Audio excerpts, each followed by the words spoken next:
Weekly layouts for a square bullet journal are a little bit hard to come by, so let's look at 4 different ideas. While these ones are being set up in a square bullet journal, they can be resized for any journal size. In particular, if you're using an A5, you just need to make some of the boxes a little bit narrower, but let's get into it. In setting up these weeklies, one of the key things that I wanted to think about is the fact that I'm actually going to be using them. I'm not setting weeklies up here just for show, they are going to be ones that I'm going to get use out of, and I needed them to have a few key things. One of them was that I wanted a box for every day of the week, a space where I can write down my priorities for that day in particular, things that I want to get done on that day specifically, rather than just at some point during the week. And I also wanted to have a longer running task list where I could write down anything else that doesn't have a specific day it needs to get done, but I want to get it done at some point. Other sections that I wanted to have was a space for my routines, or effectively a habit tracker, and also a space for weekly priorities. These are the kind of things that I know I want to get done in that week specifically. I don't want to be putting them off as kind of future me problems, but I don't have a particular day during the week that they're going to be tied to. I wanted those ones to be separate from my running task list so that they stand out. I can keep them top of mind as I go about my everyday things. For the first weekly that we're setting up here though, you can see on the left hand side we have 9 separate boxes, so 7 of those being for the days of the week, 1 being for the priorities for the week, and 1 being for the routine tracker. I wanted the style of each of these weekly setups to match the style that I used in my monthly setup, so for all of the headers I'm using ones that I've printed onto a brown paper bag. This is done literally by sticking a brown paper bag to a regular piece of cartridge paper and then just putting it through my printer as if it was regular paper. That way I can do lettering styles that I don't really feel like doing myself, ones that are maybe a little bit too complicated, or they're just going to look neater if I use a pre-done font. To stick those into my journal, I just used a regular glue stick, mainly because the little pieces of paper with the headers are a little bit fiddly. It's kind of hard to use a double-sided tape roller on them, and this just meant that I could ensure pretty good contact with the paper. Once those are stuck in though, it's time to focus on the right-hand side of the layout, and in particular, this is where I'm going to be putting in those running task lists. Rather than keeping the task lists just very plain in terms of like a running list of tasks, I'm actually setting these ones up using the Alastair method. So on the left hand side of each of the boxes where the task lists are going to be, we actually have 7 columns, those columns being for each of the days of the week. You'll be able to see what I mean as it actually starts to kind of form, but effectively the page is divided in half, so 2 separate task lists, or effectively 1 that I'm just going to start on the left hand side of that page and carry over to the right. And then within each of those spaces for the task lists, we have 2 main sections. The spot to show which day of the week those tasks are going to be done, and then a space to hold the tasks themselves. We do have a separate video on the channel that goes into depth with the Alastair method and what it is, how you can use it. It is one of my favorite tools for bullet journaling, so it is certainly worth checking out. But one of the most helpful parts about the Alastair method for a weekly setup is not having to rewrite tasks. I've found recently that I do find myself rewriting tasks quite a lot, which is why I wanted to make weekly layouts for this month rather than just dailies. There are certain tasks in particular that I put off time and time again, and having to rewrite them each day or each couple of days was quite tiresome. When using the Alastair method though, you just write it down once, you can put a dot underneath the relevant initial for which day you want to do the task, but then if it doesn't get done, you can just cross it off on a different day, and you don't have to rewrite that task again. On most of the layouts in this video, I have left a little bit of extra space just to put in some decoration, mainly to tie the layouts to the setup that I've got for the entire month, where I've used similar decoration. You don't have to use this though if you were setting up these layouts for yourself. You can just make the boxes a little bit bigger, maybe do your titles a little bit differently. So as we're going through, think about how you could take these layouts and tweak them so that they suit your style. Maybe instead of the Alastair method, you just want a regular task list. Maybe instead of the priority section, you could put this in as a small tracker or a gratitude box. If you find the decoration to be a little bit much, then make the boxes a little bigger so you don't have that space there. Or if you still like the Alastair method but don't want it for the days of the week, maybe it could be for your task priority. Flipping over though and getting into the next layout, this one has the same kind of sections but arranged very differently. Rather than having the boxes for the days of the week and the priorities and routines on one side of the layout and then the task lists on the other, instead those task lists are going to take up the middle of the layout and the other boxes are going to be around the outside. This means that the size and shape of those boxes is going to be a little bit different, so while those daily boxes were 5.5 centimeters across in the first layout, or effectively taking up thirds when thinking about our columns on the page. This time around they're taking up halves, so they're going to be 9 centimeters across. A lot more horizontal space to write. But because we're now dealing in halves, not thirds, the vertical distance of each of those boxes is going to be smaller. It'll be a little bit easier to see once we've fully ruled up those boxes, but which of the two layouts is going to be better for you really just depends on personal preference. I know a lot of the time I do prefer my boxes to be taller than they are wide, but I thought that this month I'd try some new things out. I still have all of the sections I need, it's just that the amount of space in them is a little bit different. Although I do definitely have preferences when it comes to my weekly setups. For instance, I like having a running task list, I like having more vertical space than I do horizontal. I also find that if I use the same style of weekly time and time again, week after week, I get really bored. In knowing this about myself, that's why for this month in particular, I'm setting up 4 different styles. Also, in looking at different styles, it means that I can adapt the layout to what's going to be going on in any given week. If the week is going to be one that's really busy and I'm going to have lots of tasks, then I need lots of room to write those down. If it's going to be a week where I'm away and I don't need to write down as many tasks, I can style my layout so that I accommodate for that. I don't like wasted space, I don't like a lot of blank space or white space, so if on those weeks where I'm not going to have a lot to write, I leave too much room and then don't end up using it, that's going to be demotivating for me when it comes to using my journal. These kind of things do take time to figure out for yourself, but it's good to pay attention to them.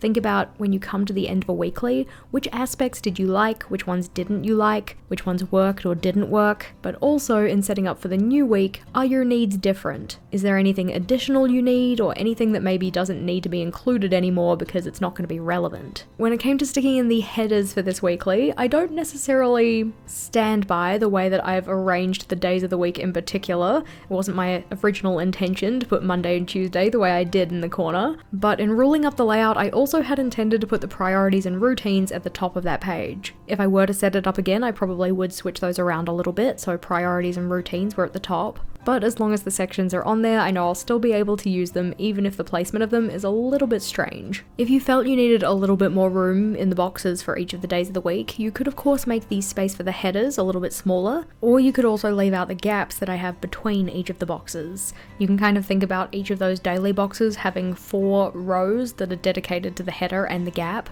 So if you condense that to be just one row and then have all the boxes butt up against each other, that's a lot of reclaimed space that you could have. While I'm going to be using each of those daily boxes to hold my priority tasks, you could of course use this for something like a meal plan if you wanted to, so breakfast, lunch, dinner, or if you adjusted the space a little bit to reclaim a little bit more vertical space, maybe also have a space for snacks or something like that. If you are using the daily boxes for priorities though, it makes sense to have them fairly small, because we can only really do so many priority tasks in a day, while everything else is just other stuff to get done. Flipping over and onto our next layout, one of the biggest benefits of bullet journaling in general and setting up your weeklies in a way that means they don't have to be exactly the same every single week is that when you get to weeks where you're particularly busy, like the one that we're setting up here, I can accommodate for that in my setup. For this one, I know I'm going to have a lot of tasks to do. It's going to be right before I go away on a trip, and I've also got a release coming out, so I'm going to need plenty of space to write down my tasks.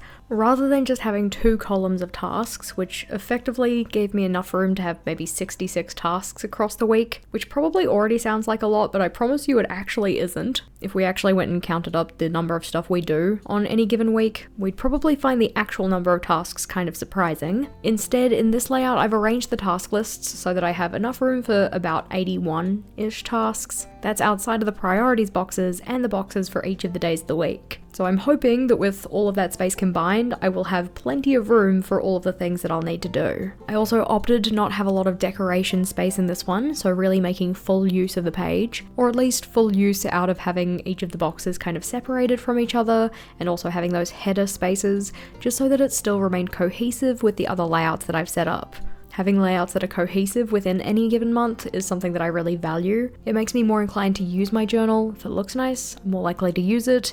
If I use it, I'm more likely to get stuff done. It also hopefully goes without saying that while I'm doing a lot of ruling in this setup, having each of the boxes fully enclosed, you don't have to do this if you're setting up any of these layouts. That could either be for style purposes, maybe you don't like the look of having the closed-in boxes, or it could be for the purpose of speed. Not having to rule out all of the lines would certainly speed you up in terms of setting these up. In terms of timing from first touch of the pen to final erasings, the full set of layouts that we have in this video took me about 50 minutes. That doesn't include idea generation time or sketching in time, but that time was certainly increased by having the decorative elements, having a lot of ruling, having to rip out all of the little paper bag headers. So there are ways to speed yourself up. You do not have to spend quite as long doing your setups. I just find this to be an enjoyable process, and I like it when it looks a little bit more decorative, so I'll put the time in to do that. Now, typically when I'm setting up a weekly layout, or really any layout in my journal, I like to stick to the doc grid when I'm doing my ruled lines.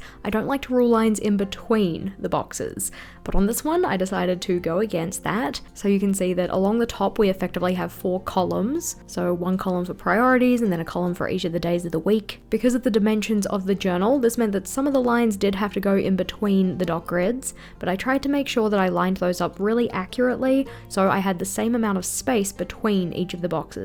Just to make sure that it still looked balanced, it looked like those things were supposed to be where they were. It can be a little bit tricky, but this is why I typically like to pencil things in first to make sure I put things in the right places. I added just a little bit of washi tape to this one off camera, just so that it looked like it fit with the other layouts a little bit better. But flipping on from our least decorated weekly to what is probably our most decorated, and that's because in this week in particular, I'm going to be going away. While on the last weekly layout, I wanted heaps of space to write down a bunch of tasks because I was going to have a lot going on, mainly preparing for the release that's coming out and also just making sure I have all of my content ready prior to going away. On this week in particular, because I'm away, I won't be using my journal very much. I find that when I go away, I don't use my journal. I don't write down things I need to do, I don't write tasks, notes, whatever else. So in setting this one up, I know I don't really need all that much writing space, but I would like to have a space for each day of the week still, and a couple of spaces for priorities and such.